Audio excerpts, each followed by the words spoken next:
무엇보다 유혹이 더 강한 파괴력을 가지고 인간의 인격과 삶의 소중한 것들을 무너뜨리는 것을 많이 봅니다.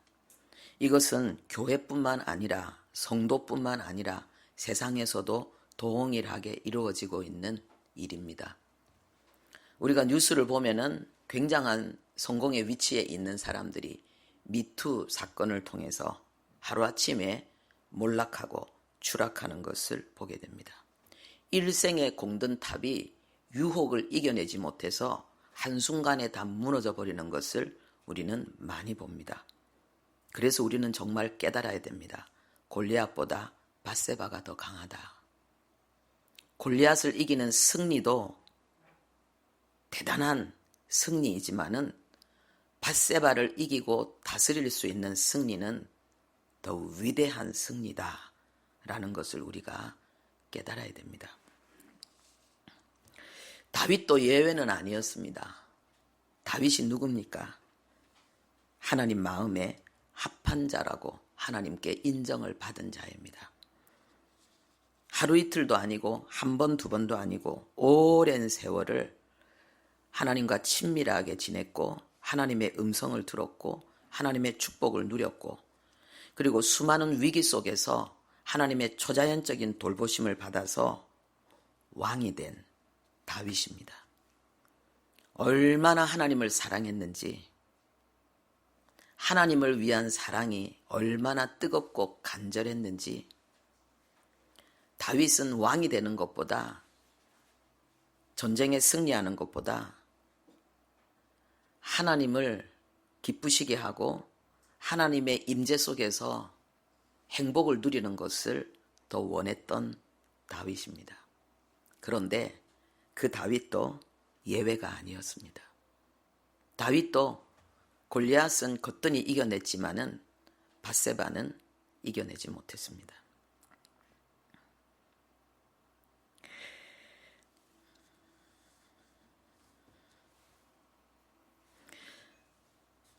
골리앗을 이긴 다윗이 밧세바에게 무너지는 그 사건을 하나님께서 우리에게 보여주시는데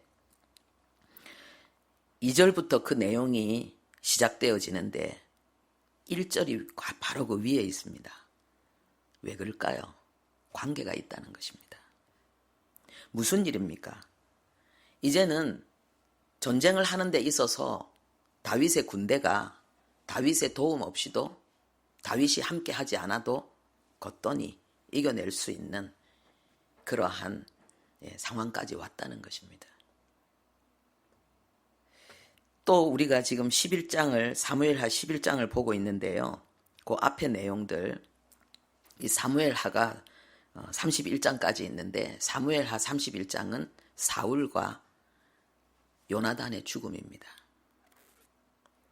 그리고 이제 사무엘하 1장부터 이제 새로운 세계가 펼쳐지는데 사무엘하 1장의 내용이 뭐냐 하면은 그 사울과 요나단의 죽음을 슬퍼하면서 다윗이 애가를 부르는 내용이 나오고 있습니다. 그리고 2장에는 우리가 생각할 때에 사울이 죽고 그 다음에는 다윗이 금방 왕이 될 것으로 느껴지죠. 그런데 2장에는요. 다윗이 왕이 되긴 됐는데 다윗은 유다의 왕이 되었습니다. 12지파 중에서 그냥 한 지파, 다윗의 지파, 그 유다의 왕이 되었습니다. 그리고 사울의 아들 이스보셋이 11지파 전 이스라엘의 왕이 되었습니다. 아직 문제가 심각한 거죠. 우리가 요 내용을 인지를 해야지 그 다음에 나오는 그런 요압 장군의 행동들이 얼마나 어리석은가, 옳고 그름의 문제보다 더 큰 문제가 있다는 사실을 알 수가 있습니다. 그런데 사무엘하 5장에 보면은 마침내 7년 6개월 동안 유다의 지파 만의 왕으로 있었던 그 다윗이 이제 전 이스라엘의 왕이 되는 그 역사가 사무엘하 5장에 나오고 있습니다. 그리고 6장에는요. 언약궤까지도 이제 다윗 성으로 옮겨오는 그 역사가 일어나고 있습니다. 다윗은 너무 기뻐서 어린아이처럼 기뻐 춤을 추었습니다. 그리고 사무엘하 7장 1절에 보면은요. 여호와께서 다윗 주위에 있는 모든 원수를 무찔러서 왕궁이 평안히 살게 되었다라는 내용이 있습니다. 7장 1절에요. 그리고 8장 14절에는 그 이후에 이제 다윗이 전 이스라엘의 왕이 된 그 가운데 다윗은 어디로 가든지 이기게 하셨다. 그랬습니다. 그리고 다윗이 어디로 가든지 이기는 그 상황을 넘어서서 이제 다윗이 안 가도 다윗의 부하들이 어디로 가든지 승리하는 상황을 우리가 사무엘하 11장 1절에서 보고 있습니다.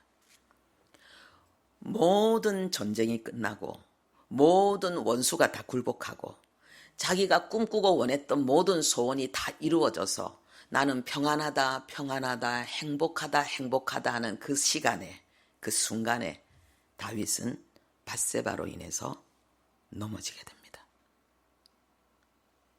그래서 정말 좋은 것은 좋은 것이지만 안 좋은 것은 더 좋은 거예요. 우리는 항상 문제와 갈등과 고통을 본능적으로 싫어합니다. 우리의 육체에는 그것들이 고통입니다.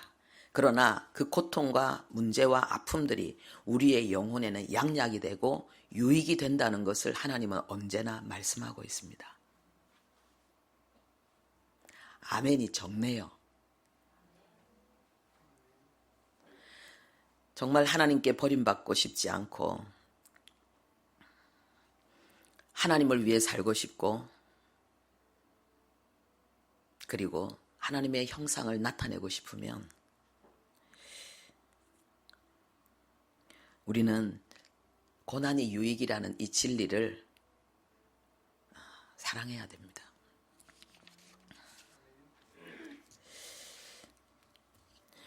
외부의 적이 다 굴복되어진 상황 가운데 내부의 적이 꿈틀거리고 일어났습니다. 여러분 깨달아야 됩니다. 마귀는 피곤하고 지치는 법이 없습니다. 하나님의 나라를 공격하고 하나님의 백성을 공격하는 마귀는 코로나에도 안 걸리고 감기도 안 걸리고 몸살도 안 합니다.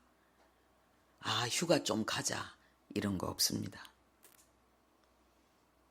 우리가 이 땅을 떠나는 그날까지 마귀는 우리의 믿음을 공격하는 원수입니다. 그리고 하나님의 나라를 공격합니다. 그래서 우리는 사단의 공격과 역사가 없는 삶을 사모하지 말고 즐겁게 이기는 삶을 훈련하고 사모해야 됩니다. 마귀의 역사를 이기고 즐기기까지 하는 그 성숙함과 그 탁월함이 우리 모두에게 있기를 바랍니다. 이 내부의 이 적은 바로 욕망이었습니다. 육체의 욕망이었고 그 욕망을 이루고 싶은 몸부림치는 육신의 생각이었습니다. 그래서 밧세바와 싸움을 타기 시작했습니다. 밧세바와 싸움을 탔을까? 그냥 딱 처음 보고 와, 저 여자 이쁘네? 그리고 데리고 와서 그냥 왕이니까 권위로 권력으로 동침한 건 아닐까? 우리가 이렇게 생각할 수 있죠. 그런데 성경에는 이 내용까지도 자세히 알리고 있습니다. 사무엘하 11장 4절 우리가 읽었는데 여기 내용에 보면은요.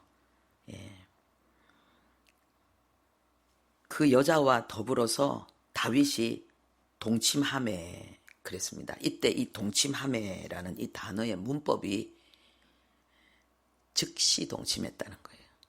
동침하는 데 있어서 어떤 갈등도 문제도 다툼도 없었다는 것입니다. 여러분 우리아가 아주 훌륭한 아주 측근에 있는 장군이었습니다. 보통 왕이 축제를 벌일 때에는 부하들과 그 가족들을 데리고 축제를 하죠. 특히 부부가. 다윗이 밧세바를 몰랐다고 여길 수가 없습니다. 중간에 썸을 타지 않았다면 어떻게 밧세바가 왕의 부름을 받고 들어오자마자 즉시 막바로 동침에 들어갈 수 있었겠습니까? 있을 수 없는 일이죠. 거부했겠죠. 항거했겠죠. 당황스러워서, 놀라서. 거기에 어떤 많은 절차와 갈등과 이 다툼과 이런 과정들이 있어야 되죠. 그런데 밧세바가 들어오자 다윗과 밧세바는 즉시 동침했다고 문법에 나와 있습니다.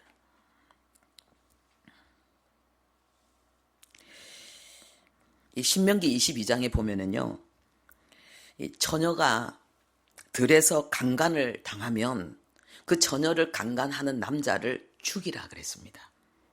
그러면서 하나님이 뭐라고 말씀하시느냐? 그것은 이웃을 쳐 죽인 것과 같다 그랬습니다. 성경은 강간을 살인과 똑같이 이야기하고 있습니다. 그 정도로 이 성경은 이 강간을 죽어야 마땅한 죄라고, 그리고 강간을 하면 그 육체뿐만 아니라 그 영혼을, 그 사람을 완전히, 그 존재를 완전히 죽이는 것과 같은 아주 큰 죄악이라고 우리에게 알려주고 있습니다. 그런데 그 밑에 보면은 그 22장에 보면은요, 밑이 아니라 위인데, 이 성읍에서 만약에 다른 사람과 약혼한 약혼녀가 있는데 이 여자가 다른 남자와 동침을 하면은 둘 다 죽여라 그랬습니다. 약혼녀를 두고 다른 남자와 동침을 하면은 둘 다 죽이라 그랬습니다. 그러면서 왜 둘 다 죽이지? 그 이유가 뭐냐면은 성 안에 있으면서 소리를 지르지 않았기 때문이다. 그 여자가 강간을 당한 것이 아니고 성폭행을 당한 것이 아니고 함께 동침한 거다.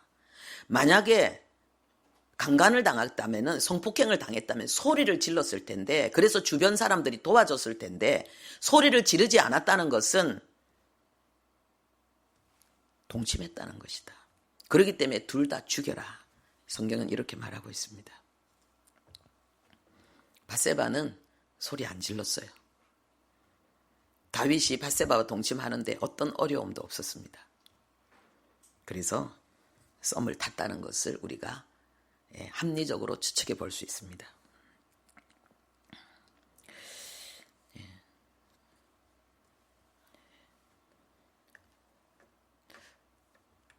그런데 이 다윗은 왜 죽지 않았는가? 그렇죠? 유부남과 유부녀가 간통을 했는데 왜 죽지 않았는가? 당시에는 이 왕들에게는 엄청난 권력이 있었습니다. 그리고 마땅히 죽어야 될 이런 부분에 대해서도 눈 감아주는 그러한 분위기가 있었습니다.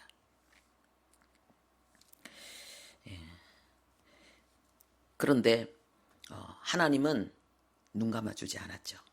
그 좀 이따가 이야기하고요. 우리가 이 내용을 통해서 알아야 될 중요한 교훈이 있습니다.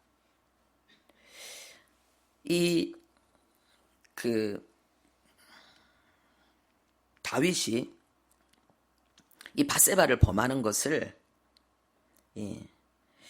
어떤 상호 합의에 의해서 된 어떤 사건으로 성경은 말하지 않고 100% 다윗의 의지의 결단으로, 외부의 어떤 이유가 전혀 없는 내적인 충동의 결과로 성경은 우리에게 말하고 있습니다.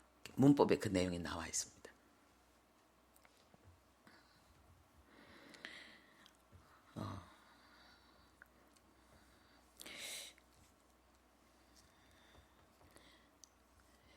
우리가 만약에 인간적으로 생각할 때는, 예를 들어서 이런 사건이 발생하면은요,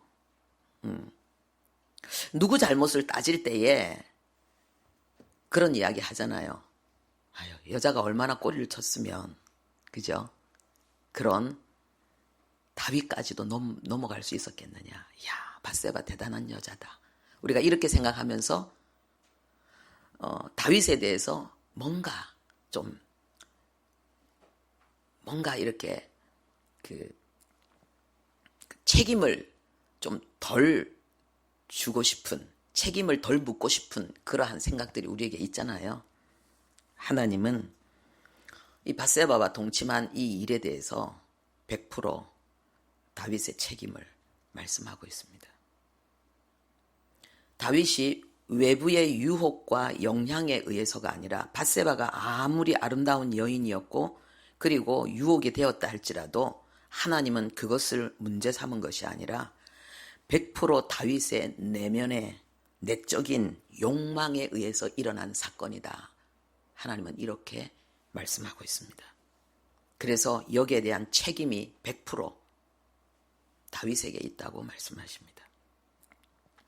지금 이 내용은 창세기 3장 아담의 범죄 사건과 동일한 내용으로 우리에게 가르쳐주고 있습니다. 그 책임에 있어서, 자유와 책임에 있어서. 창세기 3장 17절에 보면은요, 내가 네게 먹지 말라 한 나무 열매를 먹었은즉 하나님이 아담에게 말씀합니다. 아담에게. 질문할까요? 하나님이 선악과를 먹지 말라, 이것을 먹으면 정령 죽으리라, 이걸 아담과 하와에게 두 사람에게 말씀하셨을까요? 아담 혼자에게 말씀하셨을까요? 아담 혼자에게만 이야기했습니다. 아담은 인류를 대표합니다. 그러면은 하와는 어떻게 알게 됐을까요? 아담의 신앙 전수. 아담이 자기 가족에게 하나님의 말씀을 잘 가르쳐서 그 가족이 하나님 앞에 정의를 행하고 하나님 앞에 공의를 행하고 하나님을 잘 예배하며 섬기는 사람이 되게 하도록 한 것이 아담에게 주어진 사명이거든요. 진리를 먼저 받은 자에게 주신 사명이거든요. 하나님은 창세기에도 똑같이 하신 거예요. 그래서 하나님이 내가 너에게 먹지 말라 한 이것을 하나님이 아담에게만 말씀하셨다고 나와 있습니다. 그런데 하나님이 이걸 한 번만 말씀하셨을까요? 아니면 하나님이 이걸 여러 번 말씀하셨을까요? 여러 번 말씀하셨다고, 계속 말씀하셨다고 나와 있습니다. 문법 공부하고 싶죠? 원어에 이 내용이 다 들어있습니다.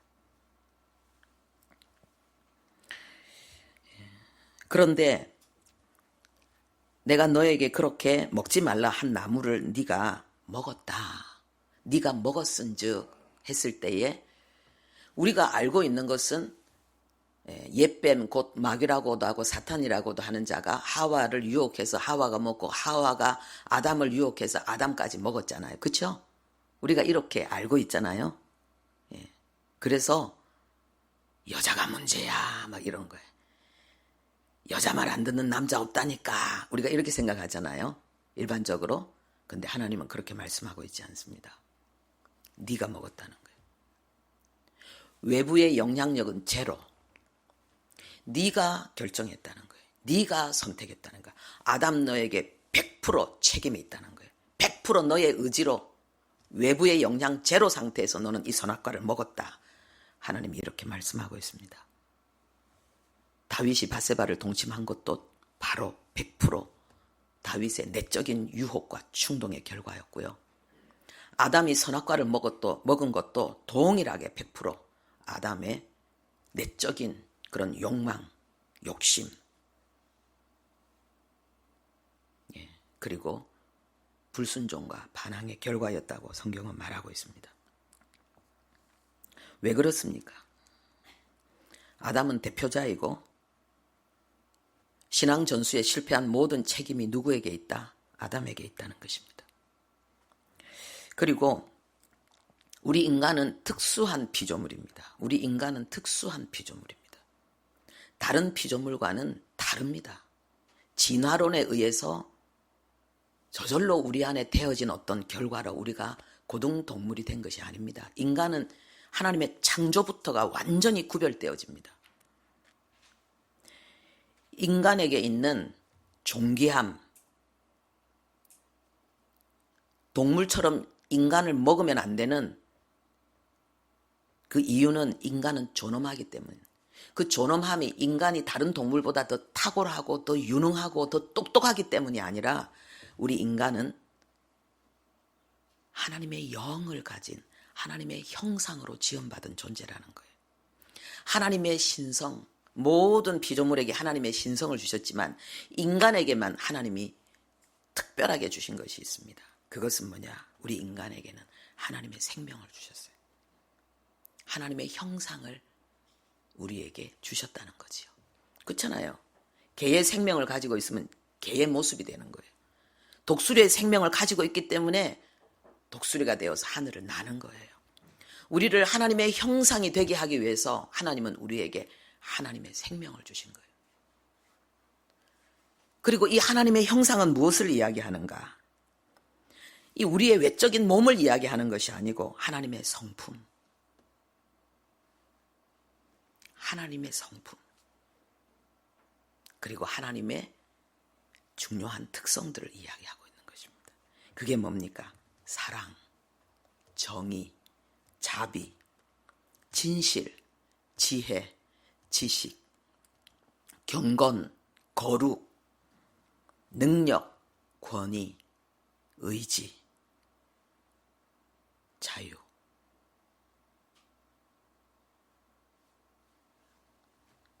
이것은 하나님이 우리에게 주신 형상입니다. 이성과 양심.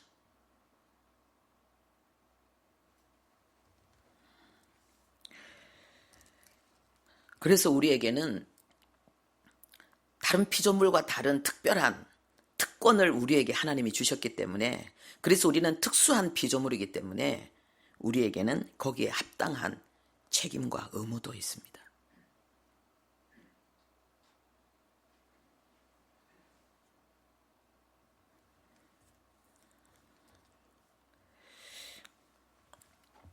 그래서 하나님께서요, 우리에게 말씀하십니다.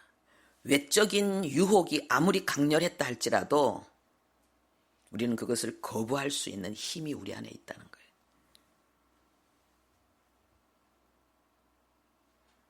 외적인 유혹이 아무리 강하다고 할지라도 그 유혹에 넘어가는 것은 나의 내적인 욕망 때문이다라고 말씀하고 있다는 거예요. 그래서 내적인 욕망이 외적인 유혹을 만들어낸다라는 걸 말씀하고 있습니다. 내적인 욕망이 있기 때문에 외적인 어떤 상황이 유혹이 되는 것이라는 거예요. 내적인 욕망이 없다면은 외적인 어떤 상황이 유혹이 될 수 없다는 거예요. 포동포동하게 살찐 양이 있습니다. 소는 식욕의 욕망이 없기 때문에 아무 반응이 안 일어나요. 근데 사자는 식욕의 욕망이 있기 때문에 그 순간 온몸이 반응하는 거예요. 막 눈에 불을 켜고 막 침을 흘리면서 막 긴장하면서 그걸 먹으려고 달려드는 거죠. 내적인 욕망이 있기 때문에 외적인 유혹이 있는 거예요.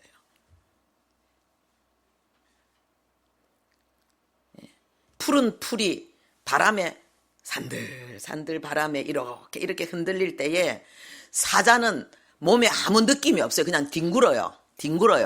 근데 소는 그걸 보면서 그 안에 그 초식의 본능이 있기 때문에 소는 거기에서 온몸이 반응하는 거예요. 얼른 성큼성큼 다가가서 뭡니까? 확 뜯어먹는 거예요. 내적인 욕망이 있기 때문에 외적인 유혹이 되는 거예요. 그래서 하나님은 밧세바의 유혹을 말씀하신 것이 아니라 다윗의 내면에 있었던 그 욕망을 다스리지 않고 그 욕망에 순종했던 것을 말씀하고 있는 거예요.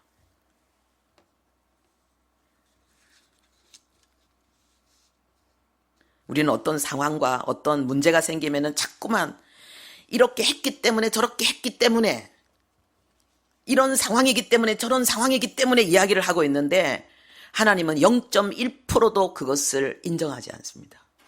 우리는 인간이기 때문에, 그리고 우리는 그리스도인이기 때문에 하나님은 나에게 묻습니다.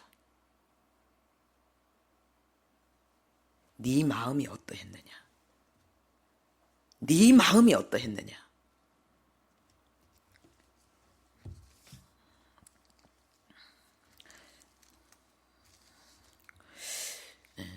그래서 우리가 정말요, 하나님 앞에 이 시간 여러분에게 기쁜 소식을 제가 선포하겠습니다.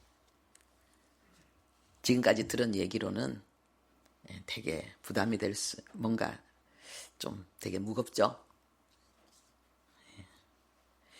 나만에서 경건하게 신앙생활하는 것, 내적인 유혹과 내적인 충동들을, 욕망들을 다스리면서 거룩하고 경건하게 예배에 충실하고 기도에서 응답받고 복음을 증거하면서 열매를 맺고 하나님의 교회를 세우는 일에 충성하는 것, 순교자적인 승리의 삶입니다. 북한에서 그 신앙의 그 수많은 위협 속에서 막 지하에서 예배 드리고 막 산에 가서 기도하고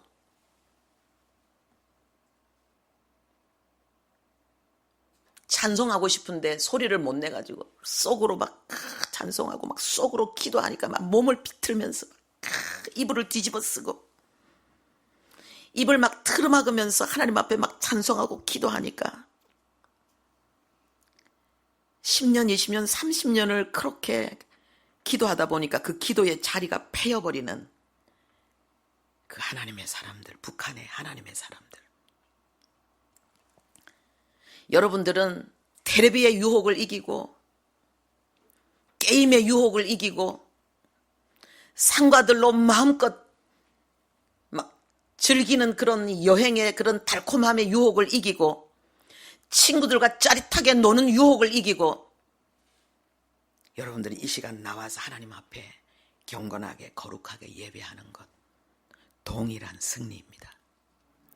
오늘 말씀으로 보면은 골리앗보다 밧세바가 더 강하다면은 어쩌면 우리는 더 큰 승리를 하고 있는 것입니다.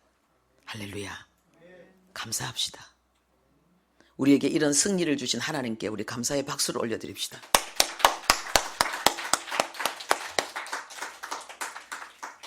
여러분 대단한 하나님의 사람들입니다. 여러분은 위대한 하나님의 사람들입니다. 우리가 또 하나 기억해야 될 중요한 사실이 있습니다. 세상 사람들은 이 복음을 잘못 알고 뭐 예수 믿는 사람, 뭐 죄 실컷 짓고 하나님 잘못했어요 하면 다 천국 데려가고 그러면서 이 기독교를, 교회를 손가락질하고 그거는 철저한 무지. 물론 그렇게 할 만한 어떤 사건들도 있습니다. 그런데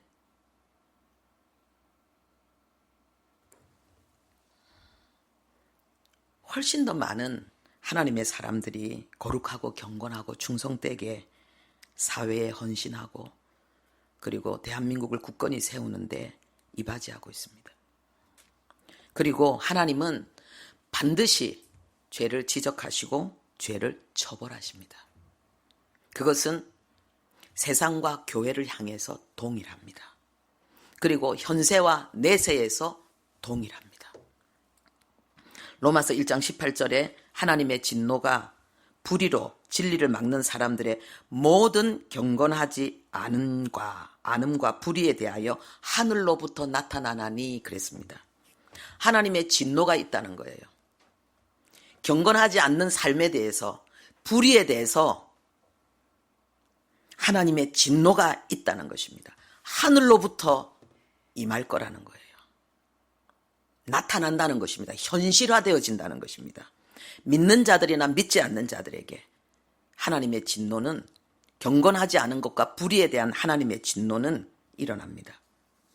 하늘로부터 임한다는 것은 하나님으로부터 임한다는 것이고 하나님의 주권과 통치의 역사가, 심판의 역사가 이 땅에 있다는 것을 말씀하고 있습니다.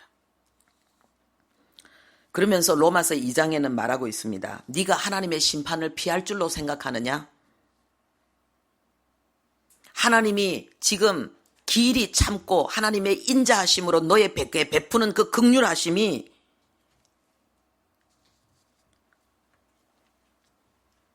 그런 긍휼하심을 네가 그렇게 함부로 멸시하느냐?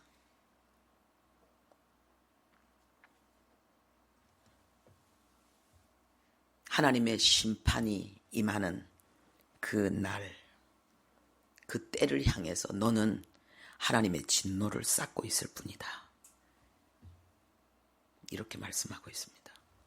여러분, 믿는 자들이나 믿지 않는 자들에게 이 말씀을 담대히 선포하십시오. 잘못된 길을 걸어가고 있는 사람들에게 아무도 몰라도 하나님은 하신다. 그리고 하나님은 반드시 심판하신다. 이게 복음이에요. 하나님의 심판도 복음이에요. 그걸 알려주는 게 복음이죠. 이 길로 가면 죽습니다. 그걸 알려주는 게 복음이죠. 이게 중요한 복음입니다. 큰일 난다. 니 그래 살면 큰일 난다. 알려줘야 됩니다. 그래서 하나님께로 돌아와라. 그리고 예수 안에 들어와라. 여러분, 예수님의 십자가와 부활 간단합니다. 뭡니까? 하나님은 반드시 죄를 심판하고 처벌하신다는 거예요. 그게 예수님의 십자가예요. 그런데 그 가운데 그 죄를 뉘우치는 자들, 그 죄에 종된 그 추하고 헛된 삶을 살고 싶지 않아서 뭔가 진리를 갈망하는 자들을 구원하기 위해서 하나님께서 그들의 죄를 대신해서 예수 그리스도를 십자가에 못 박은 거예요. 간단하죠. 대신 우리 대신 하나님 앞에서 처벌을 당하신 거예요.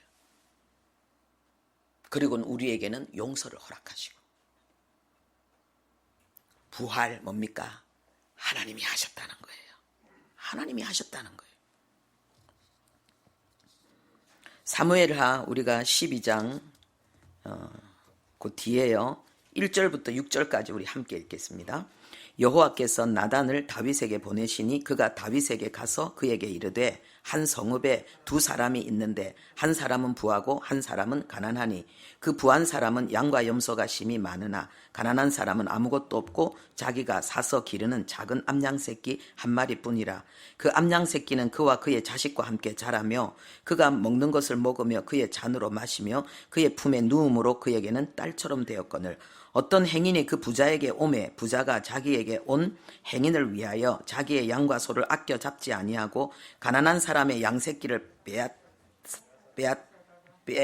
빼앗아다가 자기에게 온 사람을 위하여 잡았나이다 하니 다윗이 그 사람으로 말미암아 노하여 나단에게 이르되 여호와의 살아계심을 두고 맹세하노니 이 일을 행한 그 사람은 마땅히 죽을 자라. 그가 불쌍히 여기지 아니하고 이런 일을 행하였으니 그 양 새끼를 4배나 갚아 주어야 하리라 한지라. 아멘. 여호와께서 다윗에게 사람을 보냈습니다. 그의 죄를 지적할 사람을 보냈습니다. 그의 죄를 지적함을 받을 때에 다윗은 놀랐습니다. 자기가 범한 죄가 얼마나 죽어 마땅한 죄인지를 깨달았습니다. 그래서 7절에 나단이 다윗에게 이르되 당신이 그 사람이라 이렇게 말했을 때에 그 밑에 13절에 다윗이 나단에게 이르되 내가 여호와께 죄를 범하였노라 하면서 회개합니다. 근데 여기 우리 10절 11절 우리 함께 읽겠습니다. 하나님께서 다윗의 죄를 하나님께서 처벌하시는 그 선고가 내려지는 내용입니다. 이제 네가 나를 업신여기고 햇사람 우리아의 아내를 빼앗아 네 아내로 삼았은즉 칼이 네 집에서 영원토록 떠나지 아니하리라 하셨고 여호와께서 또 이와 같이 이르시기를 보라 내가 너와 내 집에 재앙을 일으키고 내가 네 눈앞에서 네 아내를 빼앗아 네 이웃들에게 주리니 그 사람들이 네 아내들과 더불어 백주에 동침하리라. 아멘. 다윗이 밧세바를 범한 이 사건에 대해서 하나님이 뭐라고 말씀하시냐?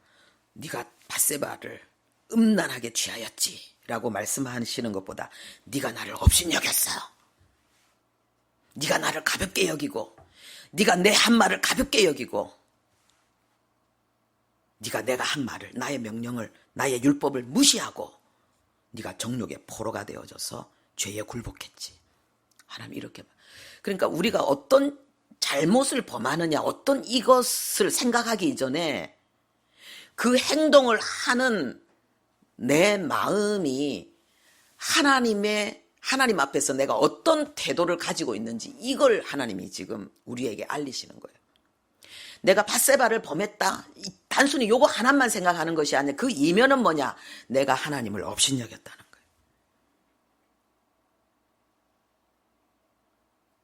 우리가 다 죄를 많이 짓죠. 실수와 잘못이 많죠. 우리 그것만 생각하면 안 된다는 거예요. 우리가 그 실수와 잘못을 할 때에 하나님 앞에서 내 마음이 어떠했는지를 하나님은 더 중요하게 여기고, 우리도 이걸 더 중요하게 여겨야 된단 말입니다. 그래야지 우리가 유혹을 이길 수 있는 사람이 되고, 죄에 대해서 점점 더 강력한 저항 의지를 가질 수 있게 된다는 거예요.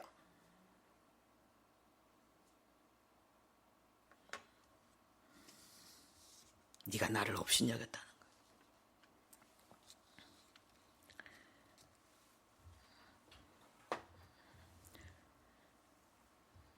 그러나 놀라운 것은 다윗은 즉각 회개했습니다. 내가 여호와께 죄를 범했습니다.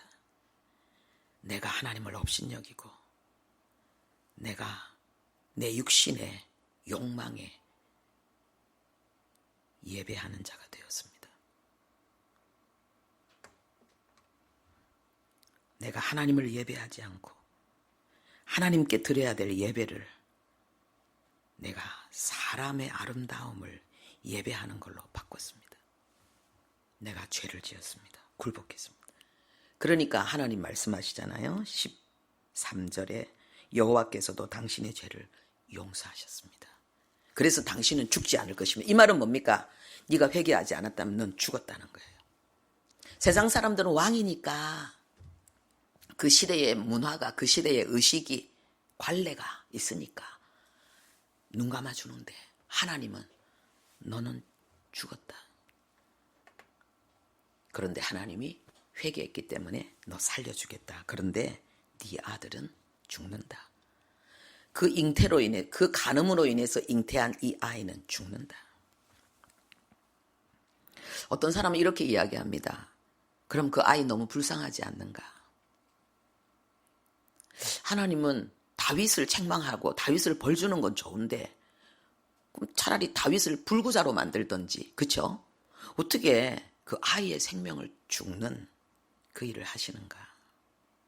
참 이거는 우리가 풀기 힘든 것입니다. 그런데 우리가 성경의 한 부분을 풀 때는 성경 66권 전체 속에 있는 하나님의 어떠하심, 그리고 하나님의 행하신 말씀, 이것과 연결시켜야 돼요. 하나님은 악을 행하지 않는 분입니다. 그리고 하나님의 심판은 언제나 의롭습니다. 그리고 우리 모두가 하나님의 심판을 의롭다고 인정하게 될 것을 성경은 우리에게 알리고 있습니다. 믿는 자나 믿지 않는 자나. 함부로 우리가 더 많이 생각을 발전시키지 말아야 되지만은, 성경의 이 아이의 죽음에 대해서는 아버지에 의한 그런 외부의 압력에 의한 죽음이 아니고, 이 아이는 자기 자신에게 이 죽음에 책임이 있는 것으로 성경은 우리에게 가르치고 있습니다. 이 아이의 죽음이 능동태로 되어 있습니다. 더 많은 이야기를 발전시키지는 마십시오.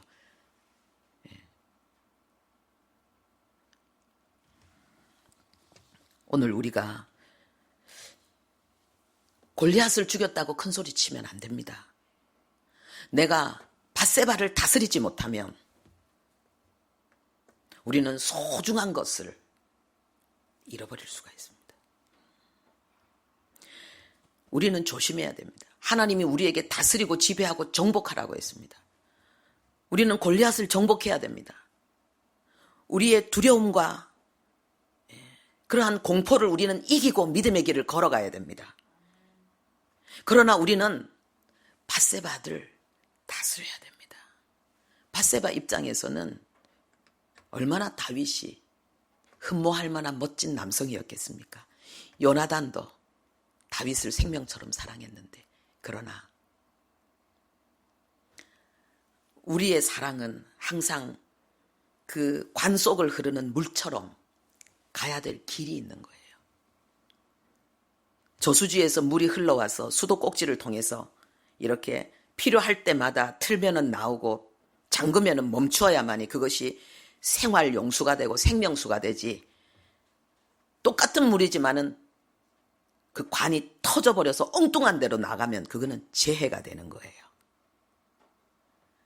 하나님이 우리에게 사랑을 주셨지만은 이 사랑의 내용이 있고 그리고 사랑의 길이 있고 그리고 영적인 사랑과 그 믿음의 형제들 사이에 나눠야 될 사랑이 있고 연인들과 부부가 나눠야 될 사랑이 있는 거예요. 이게 아주 가까이 붙어 있기 때문에 또 사단의 미혹으로 혼동이 될지라도 혼동하지 않고 그 사랑을 다 살려낼 수 있는 우리가 되기를 바랍니다. 그리고 밧세바를 다스리는 은혜가 우리에게 있기를 바랍니다. 기도하겠습니다. 하나님 아버지, 우리의 삶 속에는 골리앗의 위험만 있는 것이 아니라 밧세바의 유혹도 있습니다. 아버지, 다윗은 평생 하나님 앞에 선한 길을 걸어갔지만 그러나 그 유혹의 포로가 되었을 때는 그 충동에 포로가 되었을 때는 전혀 다른 사람이 되었습니다. 그러나 그것은 한 번뿐이었습니다. 우리는 얼마나 많이 내적인 유혹과 충동으로 아버지 외적인 온갖 상황들에게 굴복하고 하나님을 향한 예배를 피조물과 다른 것들을 향한 예배로 바꾸는지요. 아버지, 돌이키게 해주시옵소서. 회개하게 해주시옵소서. 하나님, 골리앗을 이길 뿐만 아니라 밧세바의 유혹도 이기는 우리들 되게 도와주시고 잘 다스리고 하나님의 나라를 멋지게 세워내는 우리 모두 되게 도와주옵소서. 예수님의 이름으로 기도합니다. 아멘.